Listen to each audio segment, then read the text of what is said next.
Gros retournement de situation dans cet épisode de Koh-Lanta diffusé le mardi 2 mai sur TF1. Les filles se sont retournées contre Gilles, qui se sentait protégé par son alliance masculine. Il se confie en toute honnêteté sur cette sortie peut-être pas si prématurée pour lui. Au cours de ce 11e épisode de Koh-Lanta, diffusé ce mardi 2 mai sur TF1, Gilles a vu son nom inscrit 6 fois lors du dépouillement et a dû quitter le jeu de survie de TF1 et ses camarades, dont le quatuor formé avec Nicolas, Quentin et Frédéric. L'agriculteur du Nord a fait les frais de ses multiples promesses aux filles. Il concède s'être perdu en fin d'aventure et revient pour nous sur son parcours marquant dans Koh-Lanta, le feu sacré. Gilles éliminé de Koh-Lanta 2023, j'avais envie de donner mon collier d'immunité à Elena Télé-Loisirs, vous repartez avec 4 victoires individuelles. Est-ce rageant de partir à ce stade ou satisfaisant quant au parcours effectué ? Gilles, je suis très content de mon parcours, je me suis étonné de pouvoir aller aussi loin.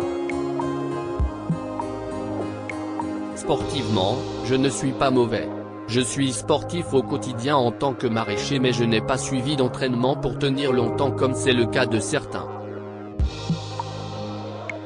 Lors de l'épreuve des sacs, j'y arrive lors du premier parcours mais après je manque d'endurance. Mais il n'y a pas que les épreuves dans Koh-Lanta, il y a aussi la stratégie, le problème des autres. Et dans la deuxième partie du jeu, à partir du départ de Grasse, je ne me reconnaissais plus. J'ai voté contre Elena parce qu'on m'a demandé de le faire. Je n'étais pas d'accord avec moi-même, plus en phase. Si cela avait été un choix personnel, je l'aurais protégé avec le collier d'immunité mais les garçons du quatuor m'interdisaient de le faire. Grâce aux victoires, j'avançais, mais psychologiquement je n'y arrivais plus. C'est fou.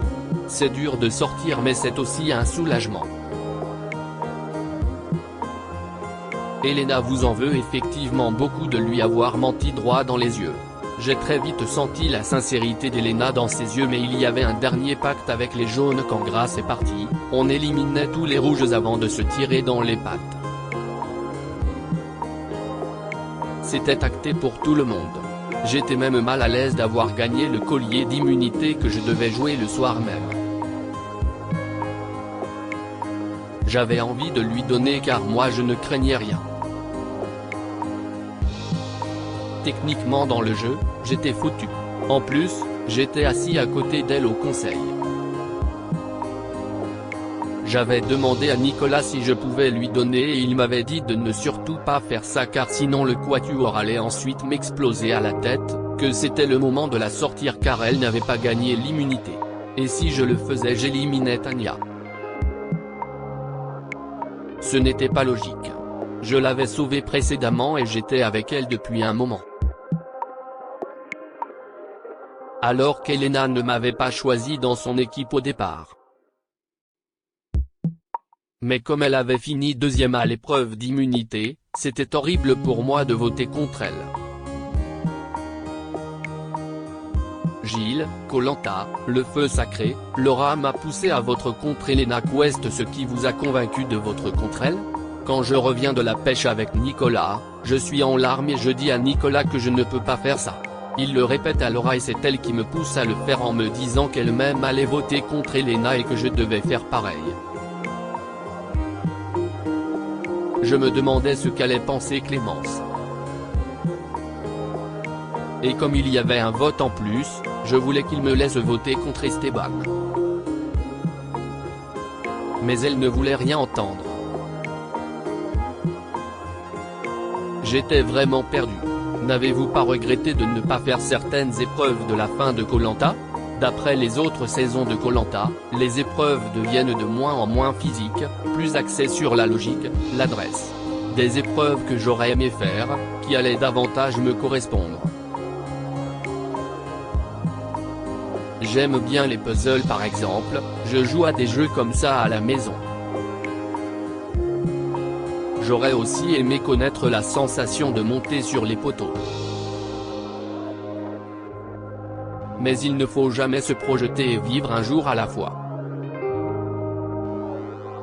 J'ai fait de super belles épreuves, remporté de superbes récompenses. Même si parfois je me demande si j'ai bien fait de les gagner. Lors de ma première victoire, quand j'ai réussi à allumer le feu en premier, je m'en suis voulu de réussir aussi vite parce que j'ai dû recomposer les équipes derrière. Ça ne me ressemblait pas du tout non plus. Si j'avais connu la récompense avant, j'aurais été beaucoup plus lent. Quant à l'épreuve du tir à l'arc, comme chaque saison, c'est toujours qui tout double. Mais je sais que j'avais vraiment besoin du coup de fil. Après il y a peut-être des récompenses qui sont un peu trop grosses, un peu hors cadre. Gilles revient sur ses affinités dans le jeu de TF1, mon vrai binôme, c'était Grace. Dans le quatuor, il y avait quand même deux binômes bien distincts finalement. Oui, et par ailleurs, Nicolas était aussi très proche de Frédéric et de Julie à ce moment-là. Mon vrai binôme à moi, c'était Grace. Nicolas est une très belle rencontre mais je le sentais parfois proche d'autres candidats et je me questionnais sur le jour où il allait devoir faire un choix. Même si j'avais une confiance extrême en lui. Frédéric et Nicolas menaient ensemble la stratégie.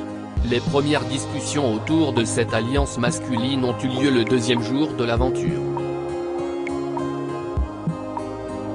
Vous étiez le seul à dire que vous seriez allé à la boule noire comme Grace lors des ambassadeurs. C'était vrai? Oui, un peu comme pour Grace, j'avais besoin d'un signe du destin. Les enfants me manquaient tellement. Je m'étais dit que si je revenais, je serais plus fort. Et je ne me serais pas sacrifié comme elle. J'ai vécu son abandon comme une trahison même si elle n'a pas mis mon nom sur un bout de papier. Elle m'avait dit qu'elle reviendrait plus forte si elle tombait sur la boule blanche. Elle a réussi à me convaincre de la laisser y aller en me disant que moi j'avais eu des victoires et qu'elle avait besoin de se prouver qu'elle avait le destin avec elle. Quand elle est revenue, j'ai vite compris qu'elle avait tiré la boule blanche, mais quand elle s'est mise à tout déballer sur Anne-Sophie et Esteban, je me suis demandé ce qu'elle est en train de faire. Son départ est le pire moment de mon aventure. Je m'en veux de ne pas avoir été en face de Quentin. Quel est le meilleur? Le coup de fil. Quand on se retrouve propulsé dans son canapé avec sa femme et ses enfants pendant 5 minutes et qu'on sent que tout va bien. Je me posais plein de questions sur la ferme. Je les avais abandonnés dans un contexte si particulier. Gilles, Koh-Lanta, j'ai toujours été protégé grâce au talisman sauf la fois où il aurait fallu l'être. Vous êtes celui qui a le plus possédé et utilisé le pouvoir du talisman, avez-vous aimé ce rôle? Je trouve ce pouvoir utile, il permet des actions de jeu sans blesser personne. C'était plaisant pour moi. Après, cela ne me ressemblait pas trop d'être sous le feu des projecteurs avec cette arme stratégique. Il fallait faire mouche mais pas trop non plus pour ne pas se mettre des gens à dos. Faire attention. Mais bon, j'ai toujours été protégé grâce au talisman sauf la fois où il aurait fallu l'être. De quoi avez-vous le plus souffert? La nourriture, puis le manque de repères et enfin le fait de ne plus me reconnaître, je ne reconnaissais déjà plus mon corps depuis le 3e ou le 4e jour et à la fin je ne reconnaissais plus ma tête dans mes choix, mes actes, je commençais à parler stratégie et j'étais largué. Je n'étais plus libre de ce que je faisais. Je n'avais pas l'objectif de gagner des victoires comme Nicolas par exemple mais je voulais faire l'aventure en me reconnaissant. C'est normal que je sorte. Vous repartiriez? C'était vraiment une découverte et je ne retiens que les bons moments mais l'aventure est extrêmement dure. Il faut prendre beaucoup de recul sur la diffusion. Je ne suis pas encore capable de le faire par rapport à d'autres. Je referai 1000 fois la première partie de mon aventure, mais la deuxième, je ne sais pas, il faut se dépasser, sortir de soi. J'ai aimé jouer avec des gars comme Rudy et Alexandre, sans blesser, mais quand on a commencé à jouer avec les valeurs, les sentiments, le vent a tourné. À lire aussi Elena, Koh-Lanta, Le Feu Sacré, Nicolas et Julie ne sont pas fair-play.